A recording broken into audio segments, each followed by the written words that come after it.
في المشهد التاني يا معلم بنشوف الكاهن الكبير بيتو بيتكلم في التليفون مع راجل اعمال مهم، وللاسف راجل الاعمال ده يا معلم كان شغال في الحاجات الغلط والممنوعه وفلوسه كلها حرام، وبيحاول يكفر عن اعماله الوحشه ويتبرع للكنيسه، وبدا يبني مستشفى كبيره للقريه. المشكله الاكبر ان القس بيتو عارف ان فلوس راجل الاعمال كلها حرام والمفروض ما يدخلهاش في اعمال الخير، لكن راجل الاعمال يا معلم كان بيظبط القس بيتو ويديله كل حاجه هو عاوزها، وكمان القس بيتو بيحسن صورته الوحشه قدام الناس ويعرفهم ان راجل الاعمال ده واحد كويس وفلوسه كلها حلال. من الاخر يا معلم الكاهن الكبير بيتو كان واحد مرتشي زي راجل الاعمال وبيسرق فلوس الكنيسه اللي المفروض يصرفها على الغلابه والناس المحتاجه. الكارثه الكبيره يا معلم ان الكاهن بيتو كان بتاع حريم، وبنعرف ان هو على علاقه سريه مع واحده اسمها سانجو بيترا ام الحلوه ايميليا. ومن الواضح يا معلم ان الكاهن بيتو راجل مش ملتزم وبيعمل حاجات كتيره جدا داخل الكنيسه وكله يا معلم باسم الدين. وفي اليوم ده يا معلم سنجبترا ام ايميليا كانت سهرانه معاه، وقتها وهي طالعه من عند الكاهن بيتو القس امره بالصدفه شافها وبدا يستغرب جدا، ومن ساعتها عرف ان الكاهن الكبير راجل مش تمام وخد فكره عنه مش كويسه،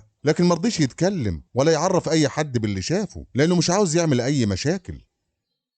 تاني يوم يا معلم الكاهن الصغير امرو استلم شغله في الكنيسه وبدا يصلي بالناس ويديهم البركه. بعد كده نشوف واحدة بتلم تبرعات وبتلف على كل الناس الموجودة. ساعتها يا صاحبي بنشوف واحدة كبيرة في السن واسمها يونسيا، وكانت بتصلي وسط الناس وعملت نفسها انها بتتبرع، ولما مدت ايدها يا معلم بنلاحظ انها بتسرق فلوس من صندوق التبرعات بدون ما حد يحس بيها، لكن الكاهن امرو يا معلم شافها وهي بتسرق وبرضه مرضيش يتكلم ولا يفضحها وسط الناس. في المشهد اللي بعد كده بنشوف القس الشاب امرون وهو بيدي البركه لكل الناس اللي بتصلي، وبينهم الحلوه ايميلي اللي كانت عينها عليه في الرايحه والجايه، شكلها كده بدات تحبه. بعد كده الست اللي سرقت التبرعات لاحظت ان الحلوه ايميليا بتبص على القس امرو بطريقه مش معقوله، عشان كده راحت خبصت عليها لحبيبها روبن اللي بدا يصدق كلامها، لان روبن شافها وهي مهتميه بالكاهن الجديد ومندمجه جدا معاه، علشان كده روبن اتعصب واتكلم معاها وبدا يلومها على اللي بتعمله. وقتها الحلوه ايميلي نكرت اي حاجه.